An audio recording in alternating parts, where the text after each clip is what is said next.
Assalamualaikum warahmatullahi wabarakatuh. Alhamdulillah alladzi bi ni'matihi tatimmus shalihat. Segala puji bagi Allah Jalla Jalaluh yang karena nikmatnya kebaikan-kebaikan menjadi sempurna. Yang karena rahmatnya niat baik hamba dapat terlaksana.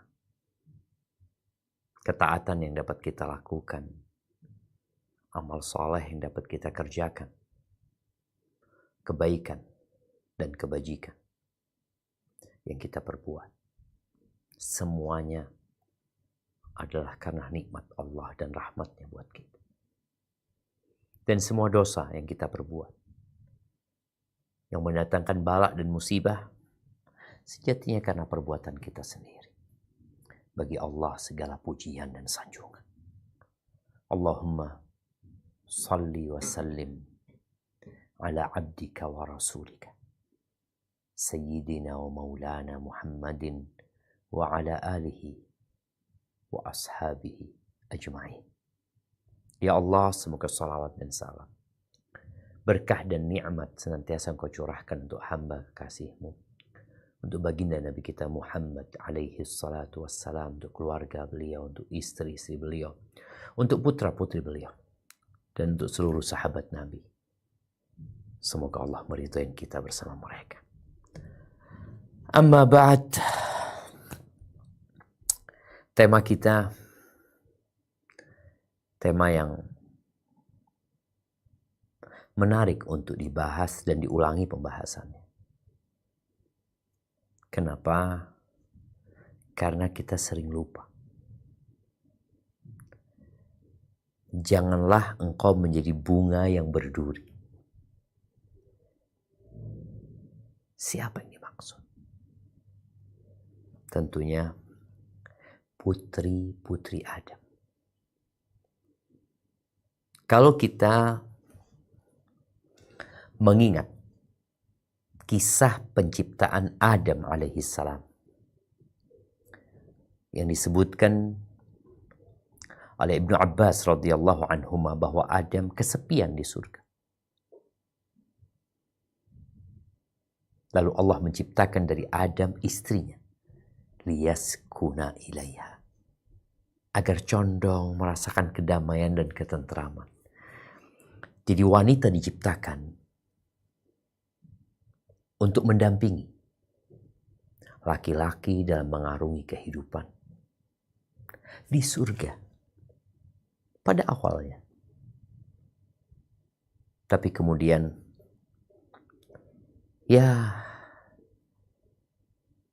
dua manusia yang saling mencintai, Adam dan Hawa, terpaksa harus diturunkan ke muka bumi. Dan kitalah anak keturunannya yang sekarang sedang menjalani kehidupan. Ketika Allah memperkenalkan Adam dan Hawa untuk menikmati semua yang ada di surga, tapi ada satu yang dilarang. Ternyata semua yang diperbolehkan itu tidak membuat mereka lupa dengan apa yang dilarang. Ketika seorang dikatakan kepadanya, engkau boleh masuk lewat semua pintu, kecuali satu pintu itu. Dia boleh masuk dari 10 pintu, ada 10 pintu di sana. Boleh masuk dari semuanya, kecuali satu. Maka disinilah ajakan nafsu, bisikan setan menguat. Sehingga engkau bertanya, kenapa kok gak boleh aku lewat dari pintu itu? Ada apa di balik pintu itu? Membuat dia penasaran. Lalu mulailah dibangun di dalam pemikirannya bahwa lewat pintu itu engkau akan mendapatkan banyak kebaikan dan kenyamanan. Makanya kau gak boleh lewat sana. Ditambah tadi bisikan iblis. Akhirnya yang dilarang didekati. Ketika didekati, Allah mengatakan wala taqrabu hadhihi syajarah. Jangan dekati. Mereka mendekati, nafsu semakin menjadi, bisikan setan tidak berhenti, maka dimakanlah buah yang dalam godaan setan disebut buah khuldi, pohon kekekalan dan keabadian. Bohong. Buktinya Adam mati alaihi salam. Tapi selesai kisah itu. Kemudian Allah perintahkan Adam dan Hawa bersama iblis tentunya untuk turun ke muka bumi. Apa kata Allah di surat Al-Baqarah ayat 24? Kita akan baca.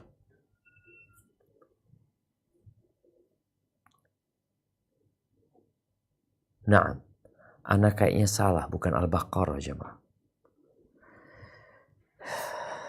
Ayat 24, tunggu. Bismillahirrahmanirrahim.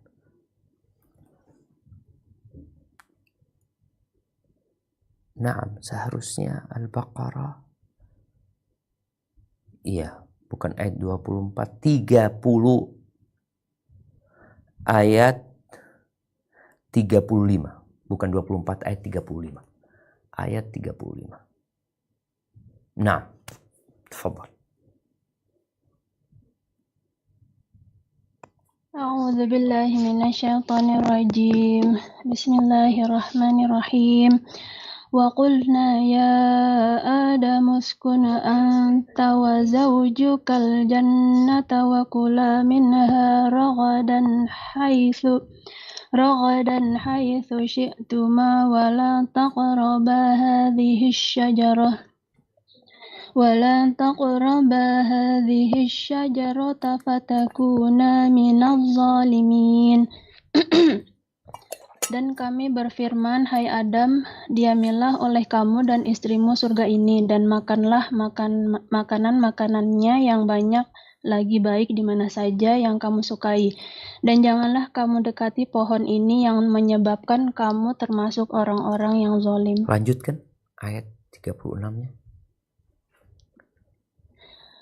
فأزلهما الشيطان عنها فأخرجهما مما كان فيه وقلنا اهبطوا بعضكم لبعض عدو ولكم في الأرض مستقر ومتاع إلى حين. Lalu keduanya digelincirkan oleh syaitan dari surga itu dan dikeluarkan dari keadaan semula, dan kami berfirman, turunlah kamu, sebagian kamu menjadi musuh bagi yang lain, dan bagi kamu ada tempat kediaman di bumi, dan kesenangan hidup sampai waktu yang ditentukan. Barakallahu fiik. Ya, kita kemudian ada di muka bumi. Tapi kita nggak lama. Sebagaimana Nabi Adam telah pergi meninggalkan bumi. Allah menjadikan kehidupan ini ujian.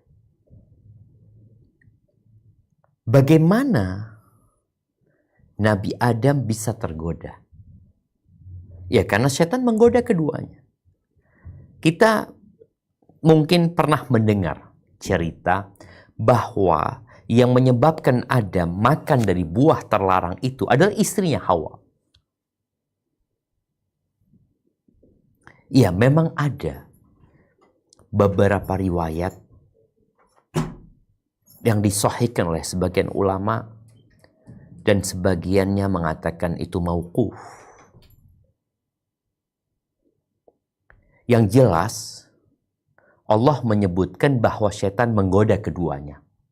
Boleh jadi setelah digoda keduanya, ya namanya suami istri, terkadang istri minta sesuatu sama suaminya, ngomong sesuatu, memohon sesuatu, yang suaminya sejatinya udah tergoda. Diriwayatkan oleh Abdullah bin Ahmad dalam Zawaid al-Musnad, ya. Ini dari Hasan, dari Utay, dia mengatakan, Ra'aitu syaikhan bil Madinah yatakallam. Aku melihat ada seorang syekh yang sedang berbicara di kota Madinah. Aku tanya tentang dia. Oh, ini adalah Ubay bin Ka'ab. Ubay bin Ka'ab, sahabat Nabi radhiyallahu ta'ala anhu. Salah satu sahabat yang diperintahkan sahabat lain untuk belajar Al-Quran darinya. Kata Ubay bin Ka'ab, ketika Adam alaihi salam hendak meninggal dunia, Nabi Adam berkata kepada anak-anaknya, Ya baniya, inni ashtahi min thimaril jannah. Wahai ananda, aku tuh kok kangen ya, kepingin makan buah surga. Di mana mereka dapat buah surga? Pokoknya mereka, bapaknya kepingin mereka keluar, anak-anaknya.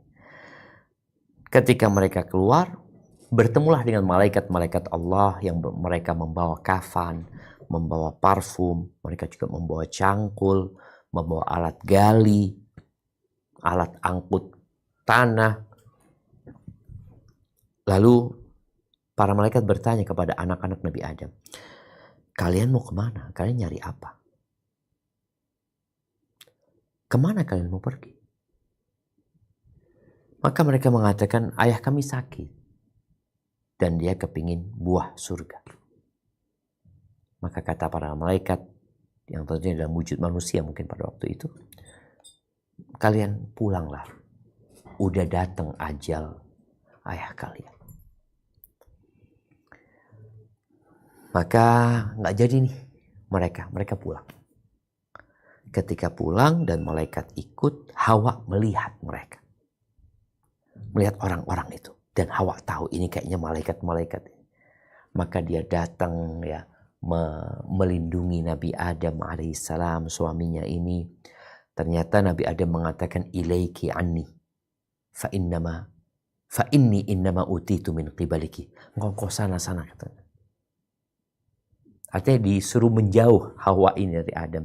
Karena menurut Adam, ya termasuk yang menyebabkan aku makan buah itu engkau gitu. Setan yang jelas menggoda. Dan Adam beranggapan ada peran Hawa di sini. Khalli baini wa baina malaikati rabbi. Biarkan aku bersama malaikat-malaikat Tuhanku yang akan mencabut nyawanya, yang kemudian akan memakamkan Adam alaihissalam. Jadi ahibati fillah, Adam digoda sama syaitan. Dan Hawa juga digoda sama syaitan. Namun Allah memang menyebutkan inna kaidakunna azim. Sesungguhnya tipu daya kalian, yakni wanita-wanita itu besar sekali. Sekali lagi cerita ini disahihkan oleh sebagian ulama. Dan sebagaimana mauquf, boleh jadi itu cerita dari Israiliyat, tapi yang jelas Nabi Adam dihukum, diasingkan ke muka bumi ini di waktu yang sudah ditetapkan untuk kemudian kembali kemana? Ya ke surga Allah Azza wa Jal, bagi yang taat dan patuh kepada aturan Allah Azza wa Jal, dan ke neraka bagi yang terus menyimpang dari jalan kebenaran. Ahibati fillah, Nabi SAW ketika menyebutkan kesenangan dunia ini, kita tahu semua punya syahwat, semua punya keinginan, punya ambisi. Kata Nabi SAW di hadis yang diriwayatkan Imam Muslim, ad-dunya mata'. Dunia ini mata', kesenangan. Sesuatu yang, ya kalau bicara musafir itu di dunia ini bawa bekal, dia bersenang-senang dengan bekalnya, tapi nanti akan habis bekal itu. Dunia ini kayak gitu. Kesenangan yang kau akan bersenang-senang, tapi dia nggak lama. Wa khairu mata'iha al-mar'atus salihah. Dan sebaik-baiknya kesenangan dunia adalah istri yang salehah. Subhanallah, ibadillah. Kalau bicara istri yang salehah, Ya tadi, bunga yang tidak menjadi duri.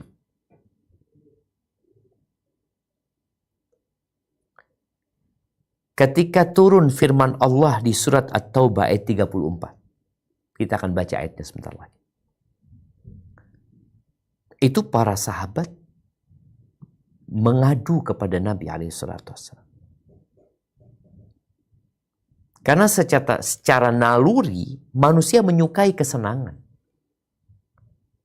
Tapi kalau ternyata kesenangan itu membahayakan, buat apa? Ketika orang dikasih makanan yang enak, disuruh makan, kemudian dia makan, lalu dia dikasih tahu, engkau sebentar lagi sakit kalau makan ini. Orang kan berhenti makan. Kenapa? Karena dia tahu bahwa kesehatan lebih penting daripada kenyamanan. Maka ketika turun firman Allah di surat At-Taubah ayat 34, para sahabat bertanya kepada Nabi SAW. Tapi kita akan baca dulu surat At-Taubah ayat 34. Nah. A'udzu billahi minasy syaithanir rajim. Ya ayyuhalladzina amanu inna katsiran minal ahbari war-ruhbani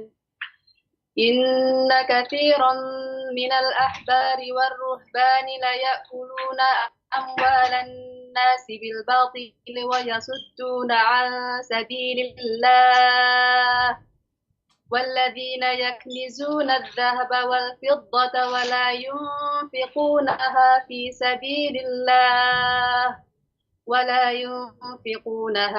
سبيل الله فبشرهم بعذاب أليم.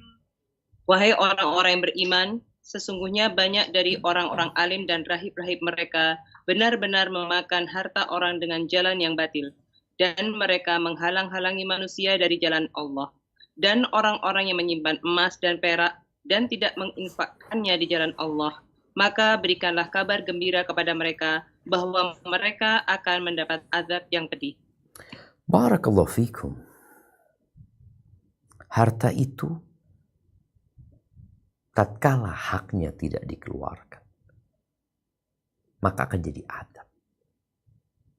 Akan dipanaskan harta itu, emas dan perak. Kemudian akan digunakan untuk menyetrika orang-orang yang dulu memilikinya. Wajahnya disetrika, punggungnya disetrika, perutnya disetrika. Dan kita tahu bagaimana sakitnya disetrika di dunia. Bagaimana kalau itu di api neraka. Maka ayat ini benar-benar membuat para sahabat takut. Lalu mereka berkata kepada Nabi SAW, Unzila fi dhahabi wal fiddah, Lau alimna ayyul mali khairin fanattakhidah. Ya Rasulullah, tuh telah diturunkan firman Allah berkaitan dengan emas dan perak. Kalau kita tahu apa sih harta yang paling baik, ayyul mali khair, apa harta yang paling baik yang kita akan memburunya, kita akan mencari, akan menyimpannya. Kalau emas dan perak disimpan jadi azab, buat apa? Maka apa sih harta yang paling baik yang perlu kita simpan? Faqala Rasulullah sallallahu alaihi wasallam, afdaluhu lisanun dzakir. Harta yang paling baik di muka bumi ini yang harusnya kita simpan, yang pertama adalah lisan yang pandai berzikir. Yang kedua adalah wa qalbun syakir, hati yang pandai bersyukur. Yang ketiga wa zaujatun mu'minatun tu'inuhu ala imani. Istri yang beriman, pasangan yang beriman, yang menolong suaminya dalam menegakkan keimanannya. Di beberapa lafaz disebutkan tu'inuhu ala amril akhirah, membantu suaminya dalam urusan akhirat. Ini harta yang terbaik, jemaah. Bagaimana sekarang para wanita bisa menjadi harta yang terbaik untuk suami?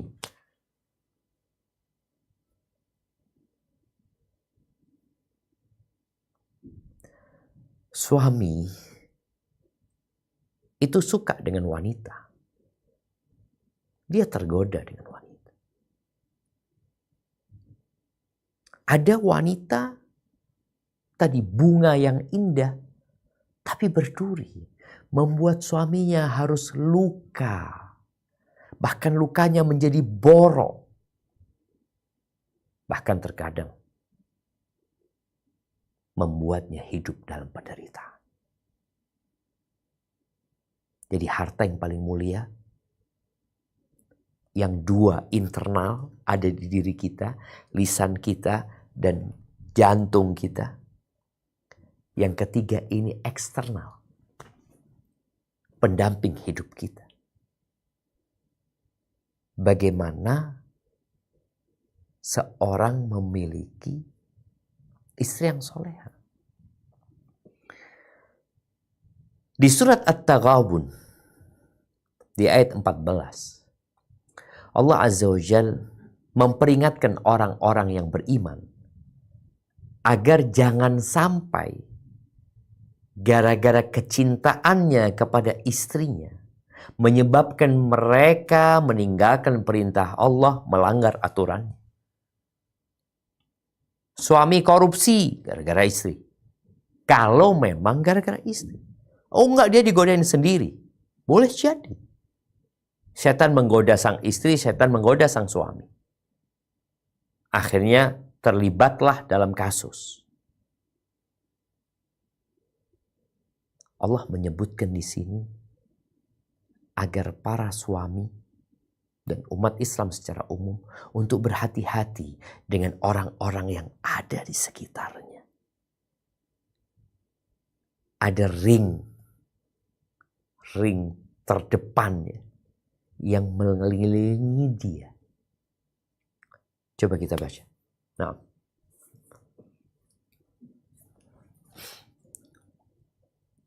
Ya ayyuhalladzina amanu inna min azwajikum wa auladikum aduwwan lakum fahdharuhum wa in ta'fu wa tasfahu wa taghfiru fa innallaha ghafurur rahim.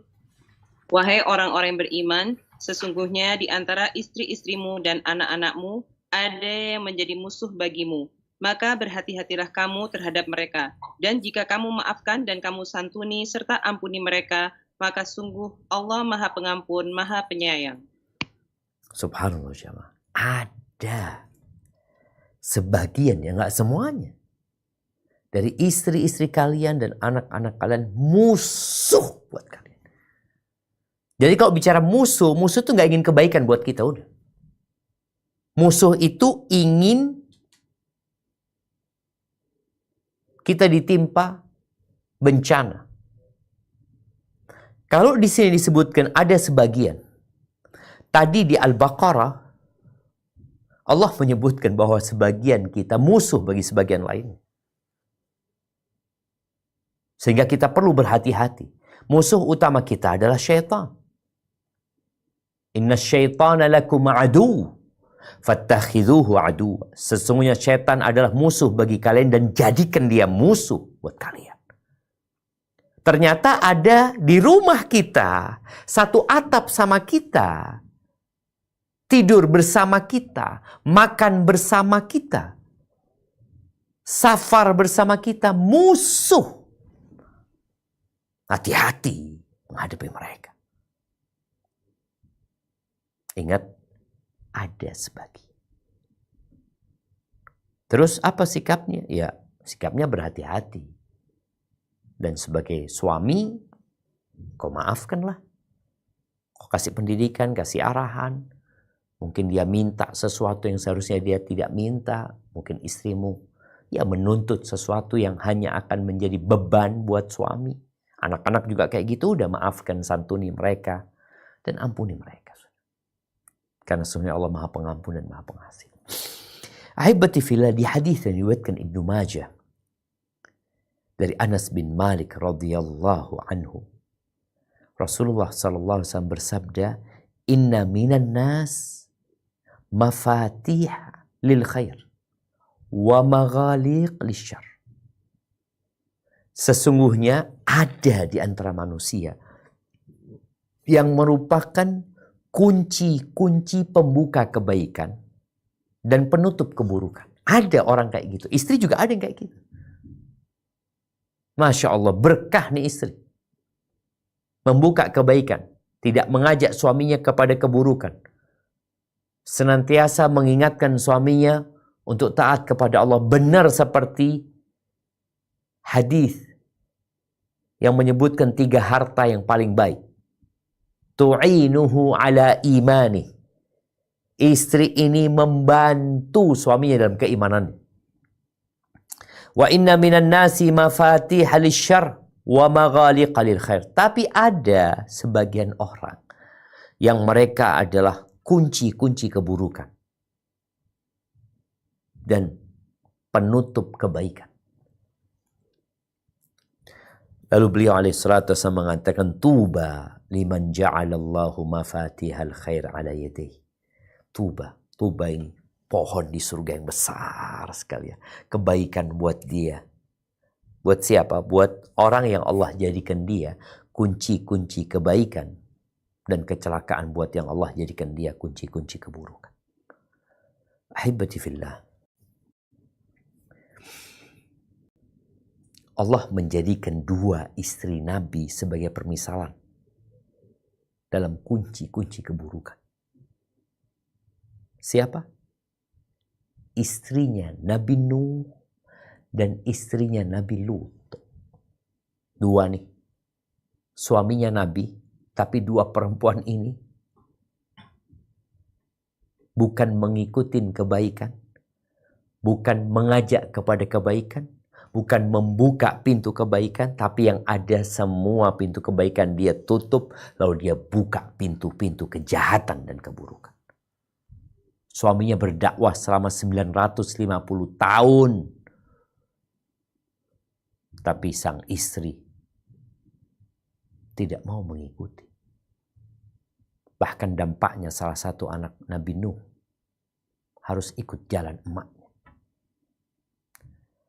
Nabi Lut juga seperti itu istrinya. Menjadi bunga yang berduri. Menjadi pengkhianat yang hanya mendatangkan mudarat buat dakwah.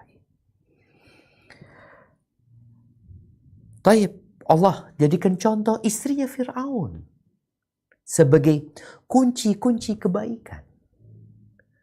Bagaimana ketika menemukan Nabi Musa, istrinya Fir'aun mengatakan, la taqtuluh. Istrinya Fir'aun mengatakan, qurratu ainin li walak, la taqtuluh. Penyejuk pandangan buat aku dan kau, jangan dibunuh dia.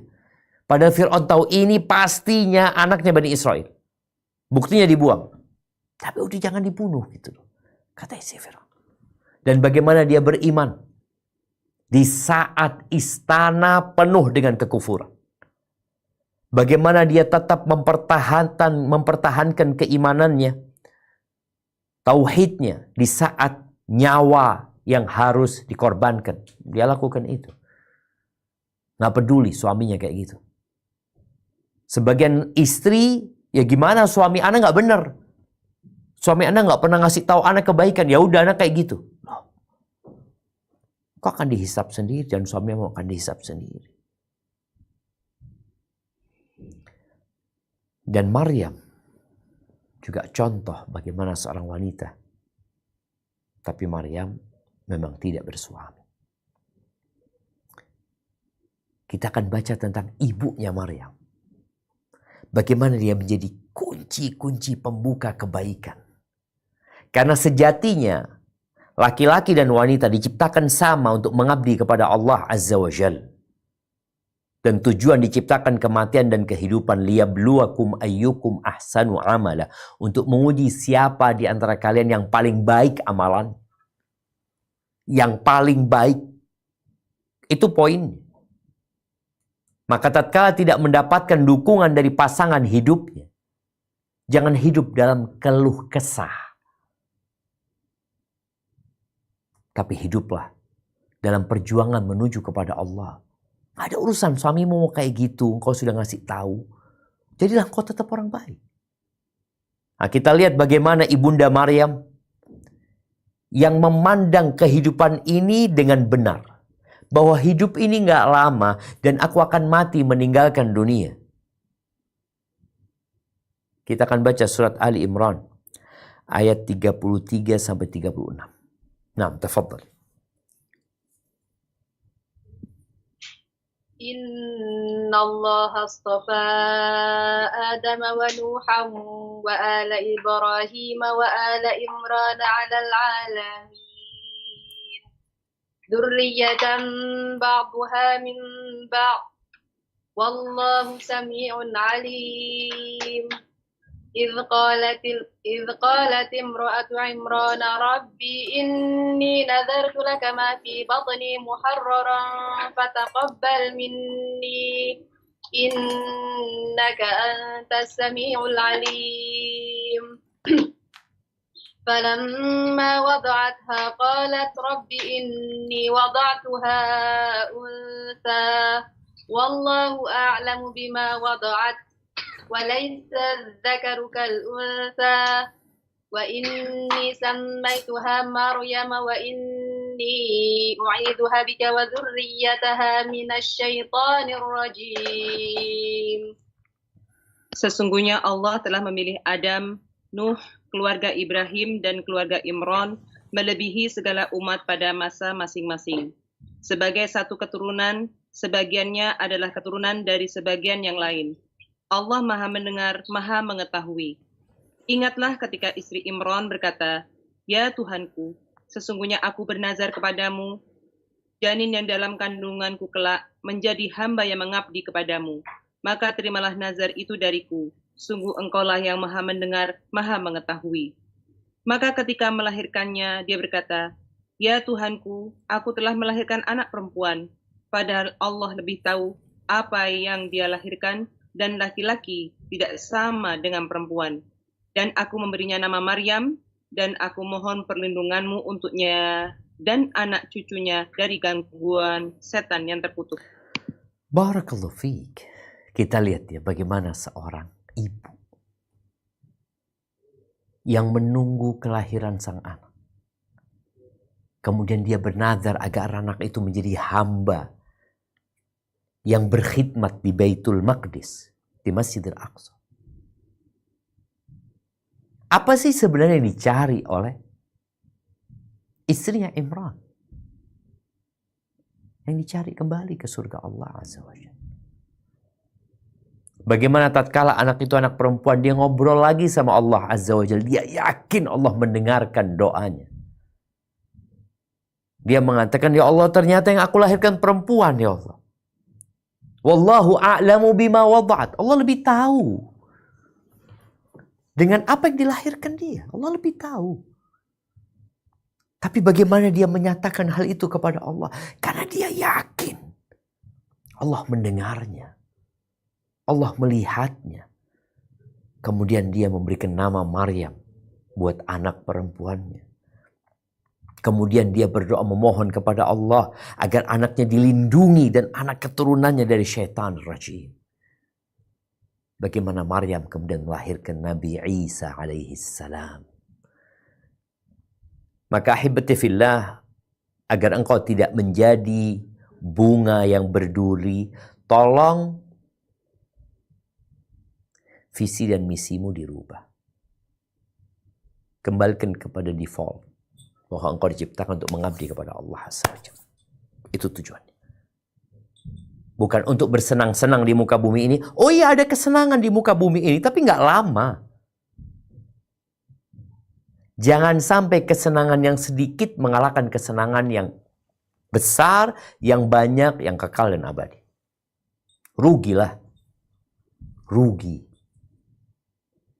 Jadi istri ketika memiliki prinsip dia hidup untuk mengabdi kepada Allah Azza wa Jal,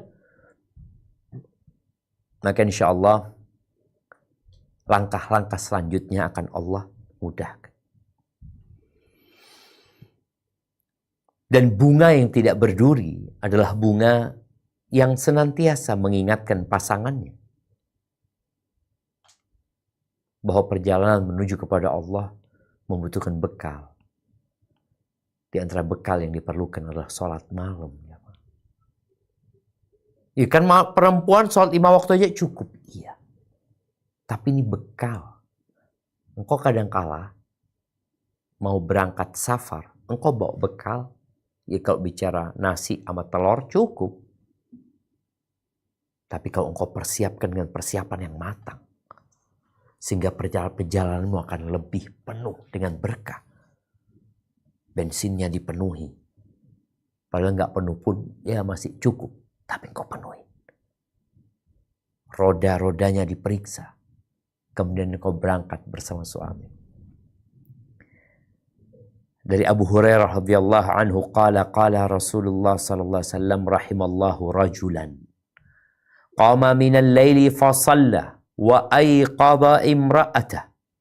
Allah merahmati seorang laki-laki yang bangun di malam hari, kemudian dia sholat, dan dia bangunkan istrinya. Kalau istri nggak mau bangun, dia percikan air di wajahnya. Wa rahimallahu imra'atan. Dan Allah merahmati seorang wanita yang bangun di malam hari, kemudian dia sholat, dan dia membangunkan suaminya. Kalau suaminya nggak mau bangun, dia percikan air di wajahnya. Rawahu Abu Dawud. Yang dicari bukan dunia saja. Dunia bakal ditinggal.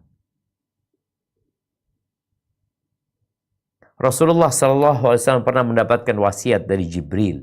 Wa'alam anna syarafal mu'min qiyamuhu bil-lail. Ketahuilah bahwa kemuliaan orang beriman itu qiyamul lail. Saat orang-orang tidur, di saat orang-orang tidak ada yang melihatmu, engkau hamparkan sejadahmu, engkau memohon kepada Allah, engkau bangunkan suamimu. Inilah kemuliaan.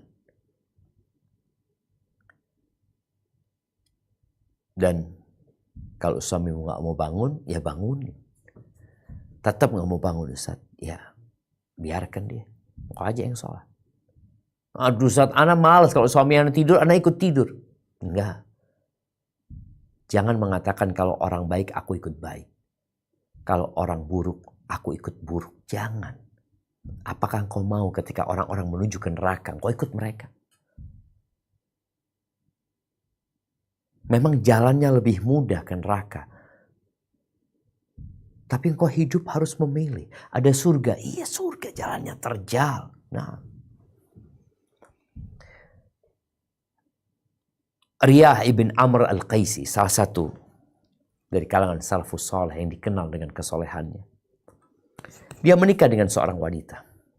Dia dengar perempuan ini perempuan yang soleha, yang qiyamul lail, yang puasa sunnah. Dan Riyah juga orang yang suka qiyamul lail. Ketika malam pertama, ya Riyah pura-pura tidur. Istrinya bangun. Di seperempat malam awal, bangun istri. Lalu sang istri mengatakan, "Kum ya Riyah. Riyah, ayo bangun." Kata istrinya. Kata Riyah, Akum insyaAllah. Ya aku bangun insyaAllah. Sudah. Akhirnya sang istri melanjutkan sholat di setengah ya. Seperempat yang kedua. Kemudian sang istri memanggil suaminya lagi. Qum ya Riyah, qum. Riyah, ayo bangun Riyah. Ayo bangun. Faqala aqum. Ya aku bangun. Walam yaqum. Riyah enggak bangun. Tetap dia tidur. Faqamatir rub'ats tsalits.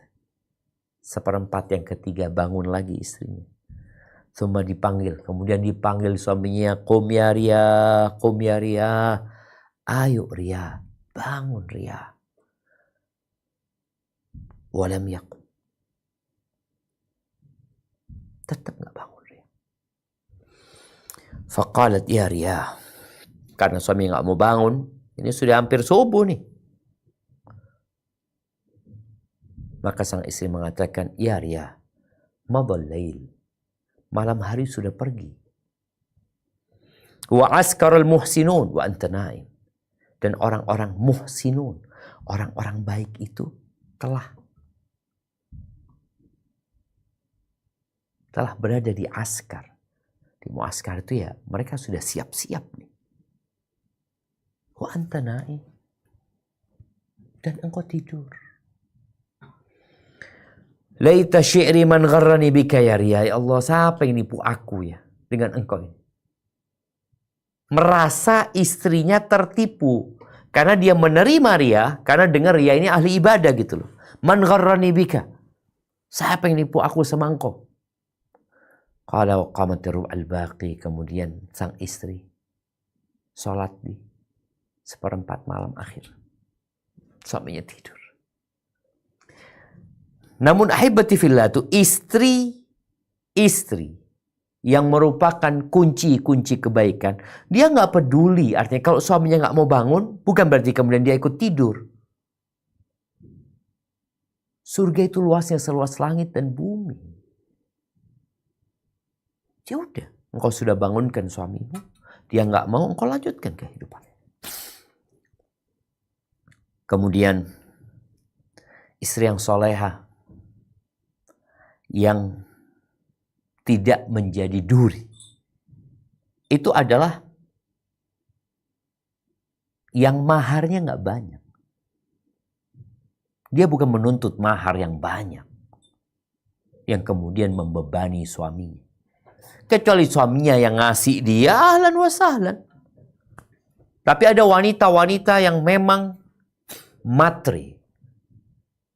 Ini buat para orang tua juga. Yang mensyaratkan maharnya sekian. Oh boleh. Kau mau mahar berapa terserah kau. Tapi ketahuilah, wanita yang berkah. Kata Nabi SAW di hadis Aisyah, inna man yumnil mar'a taysiru khidbatiha wa taysira sadaqiha. Inna min yumnil mar'ati taysira khidbatiha wa taysira sadaqiha. Termasuk tanda berkahnya seorang wanita, baiknya seorang wanita adalah mudah proses peminangannya dan mudahnya mahar yang dipinta. Maka jadilah seorang yang tidak gila harta, tapi kau memandang kepada calon suami bahwa dia adalah orang yang soleh. Itu yang dicari. Kemudian ahibati fillah, wanita untuk menjadi bunga yang tanpa duri, ya harus menerima dengan kondisi yang ada. Dia harus sabar. Takdir Allah tidak selalu sesuai dengan yang dia harapkan. Di dalam hadis yang diriwayatkan Imam Bukhari dan Muslim, Anas menceritakan bahwa anaknya Abu Talha dari istrinya yang bernama Ummu Sulaim. Ummu Sulaim ibunya Anas. Abu Talha menikah dengan ibunya Anas, punya anak. Anaknya sakit, kemudian meninggal dunia. Meninggal dunia Abu Talha lagi di luar rumah. Apa kata Ummu Sulaim? Kita lihat ya bagaimana dia benar-benar menjadi penguat suaminya, pendukung suaminya, mengingatkan suaminya kepada urusan akhirat. Ummu Sulaim mengatakan, la tuhaddithu Aba Talha bibnihi hatta akuna ana uhaddithu. Tidak ada satupun yang menceritakan kepada Abu Talha tentang anaknya, sampai aku yang menceritakan itu kepada suamiku.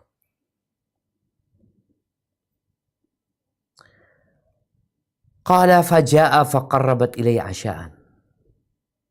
Datang nih habis Isya suaminya, anaknya meninggal dunia. Habis Isya Abu Talha datang, mungkin habis sholat Isya di Masjid Nabawi.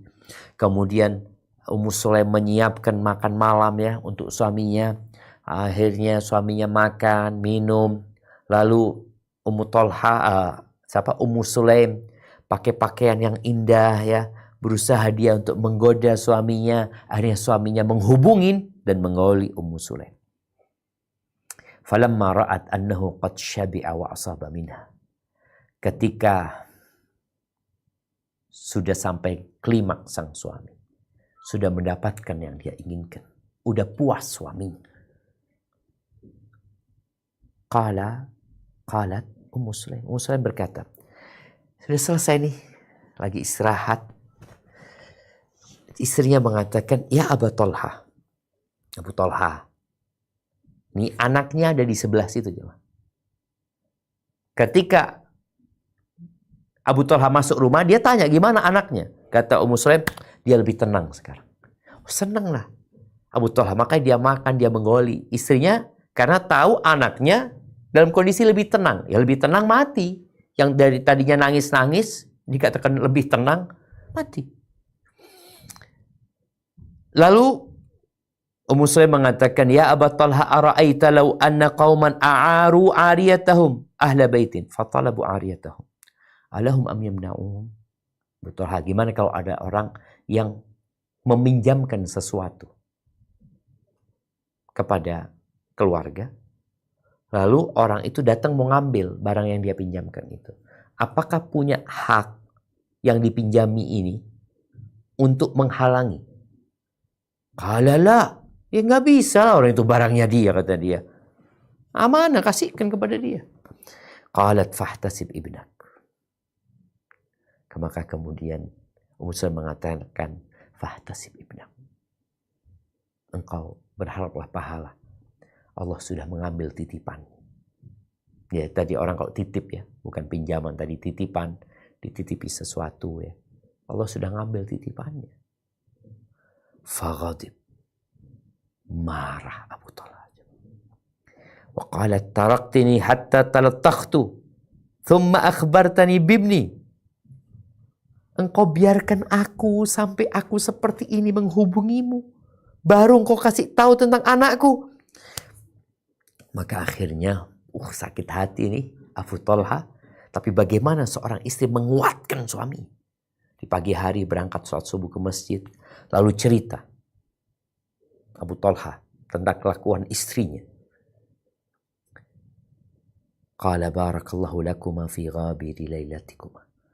Semoga Allah merahmati atau memberkahi malam kalian yang berlalu tadi. Dan Ummu Sulaim hamil dari hasil malam itu. Tapi Nabi godain, sallallahu alaihi wasallam godain Abu Thalha. Dia katakan, engkau menghubungin dia sedangkan jenazah anakmu ada di situ. Kata Abu Thalha, ya itu Ummu Sulaim ya Rasulullah, nggak ngasih tahu aku ini itu. Ala kulli hal, kita lihat bagaimana sosok wanita yang menjadi bunga di rumahnya, menjadi atap ketika hujan dan panas, menjadi selimut di saat dingin menerpa, menjadi pendingin di saat panas menyengat. Nah itu, tapi ya berat untuk menjadi seperti itu. Kemudian bunga yang tidak berduri itu bukan berarti nggak ada masalah di rumah. Ada masalah di rumah. Tapi dia bisa mengkondisikan. Dia tahu kapan dia harus diam, dia tahu kapan dia harus berbicara. Kenapa? Karena dia istri, dia tahu luar dalam suaminya. Jadi, kalau suami marah, istri yang bakal menjadi penghuni surga ini berusaha meredam amarah suami. Tapi suami yang menjadikan kemarahan itu timbul. Artinya ini salah suami. Nah, ini bukan bicara siapa salah yang benar. Kita bukan sedang ke pengadilan untuk menetapkan siapa yang salah dan siapa yang benar. Tapi ini dalam rangka membangun rumah tangga menuju ke surga. Kata Nabi SAW, Ala ukhbirukum bi khairi nisaikum min ahli jannah. Kalian mau nggak aku kasih tahu yang terbaik dari istri-istri kalian yang merupakan penghuni surga? Al-wadudul waludul a'ud li zawjiha. Dia adalah wanita yang penyayang, yang subur, yang suka melahirkan. Al-a'ud li zawjiha, yang suka kembali kepada suaminya. Allati idza zalamat, kalau dia melakukan kezaliman, atau di riwayat lain dia dizalimi, disakiti sama suaminya, maka sang istri akan datang menjumpai sang suami, meletakkan tangannya di atas tangan suami, mengatakan la adzuku bi ghumdin hatta tarda. Aku nggak akan memejamkan mata sampai engkau ridho. Subhanallah jemaah. Jadi dia benar-benar mengkondisikan rumahnya. Sudah oke, suami salah. Terus mau apa? Mau berantem sama suami? Engkau akan berpikir siapa yang kalah, siapa yang menang. Engkau bukan sedang di arena tinju. Engkau sedang membangun rumah tangga. Oh, tapi ada hak-hakku yang tidak aku dapatkan dari suami. Minta sama Allah Azza wa Jalla. Terus berbuat baik sama suami. Bagaimana ketika datang seorang kepada Nabi SAW menceritakan, aku ini berbuat baik sama keluargaku, tapi mereka memutuskan, mereka berbuat buruk sama aku. Loh, engkau balaslah keburukan dengan kebaikan. Itu lebih utama daripada engkau membalas keburukan dengan keburukan. Yang ada api dibalas dengan api, ya kebakaran. Dan yang terakhir, bunga yang tidak berdiri itu adalah bunga yang pandai bersyukur dan banyak bersedekah. Pandai bersyukur, dia menjaga lisannya, dan dia banyak berbagi. Rasul sallallahu alaihi wasallam pernah datang menjumpai sahabat-sahabat wanita ketika Id, ya. Lalu beliau mengatakan, tasaddaqna ya ma'syaran nisa walau min huliyikunna. Wahai para wanita, bersedekahlah kalian walaupun dari perhiasan kalian. Perhiasan ini sesuatu yang dicintai biasanya. Sedekahkan. Nggak harus nunggu kalian punya uang. Kalian punya perhiasan, sedekahkan. Qalat faraja'tu ila Abdillah. Akhirnya di sini Zainab, istrinya Ibnu Mas'ud, mendengar Nabi SAW ceramah, menyuruh wanita sedekah walaupun dari perhiasan. Maka akhirnya Zainab ini pulang menjumpai suaminya, namanya Abdullah bin Mas'ud radhiyallahu anhu. Faqultu innaka rajulun khafifu dhatil yad. Wahai suamiku, engkau laki-laki yang sedikit lah, maksudnya penghasilannya. Wa inna Rasulullah SAW qad amarana bis sadaqah. Dan Nabi SAW menyuruh kita sedekah. Fa'tihi fas'alhu. Engkau datanglah menjumpai Nabi SAW. Tanyakan kepada dia. Apa yang mau ditanyakan? Berkaitan dengan fa'in kana dhi yajzi anni. Fa'in kana dhalika yajzi anni. Wa illa saraftuha ila ghairikum. Kalau yang aku berikan untuk makan, jadi sang suami ini miskin, penghasilannya nggak banyak, istrinya punya penghasilan, karena sang istri bisa menenun, dia punya keterampilan, punya keahlian. Jadi selama ini hidupnya itu, ya artinya sang istri membantu urusan rumah tangga untuk nafkah. Maka sang istri ngomong, tanyakan kepada Nabi SAW. Artinya aku nggak bisa sedekah karena hasilnya dimakan. Kalau yang aku berikan itu ternyata mencukupi untuk sedekah yang diperintahkan Nabi SAW, ya udah, alhamdulillah kalau gitu. Tapi kalau enggak, ya aku akan kasihkan ke orang lain. Engkau suami, ya udah engkau cari nafkah buat kita gitu. Qalat faqala li Abdul bali'tihi anti. Enggak lah, kata suami, engkau lah yang datang tanya langsung sama Nabi SAW. Qalat fantalaqtu. Ya udah. Sama suami disuruh tanya, berangkatlah sang istri menjumpai Nabi SAW.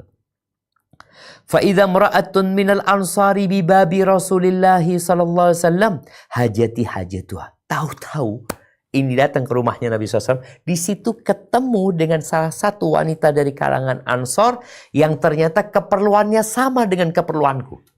Itu suaminya bukan orang yang berada. Yang istri membantu urusan rumah tangga nih, urusan nafkah. Maka dia kepingin tanya. Karena sama Nabi SAW disuruh sodakoh. Lihat ya. Jadi perintah itu bukan hanya dijadikan wawasan. Oh iya sodakoh, oh baik sodakoh ya. Enggak. Mereka langsung mengamalkan. Qalat wa kana Rasulullah SAW qad ulqiyat alaihi al-mahabah. Dan dia berkata Nabi SAW itu sangat wibawa sekali ya. Jadi mereka malu mau tanya sama Nabi SAW. Fa kharaja alaina Bilal. Bilal keluar menjumpai kami. Fa qulna lahu iti Rasulullah SAW. Fa akhbirhu anna mar'ataini bil bab tas'alanika atujzi'u as-sadaqa anhuma ala azwajihima wa ala aitamin fi hujurihima. Sampaikan kepada Nabi SAW, Bilal, ini ada dua perempuan yang tanya, apakah sodakoh kami kepada suami kami, kepada anak-anak yatim yang ada di tempat kami, itu mencukupi sodakoh yang diperintahkan Nabi SAW.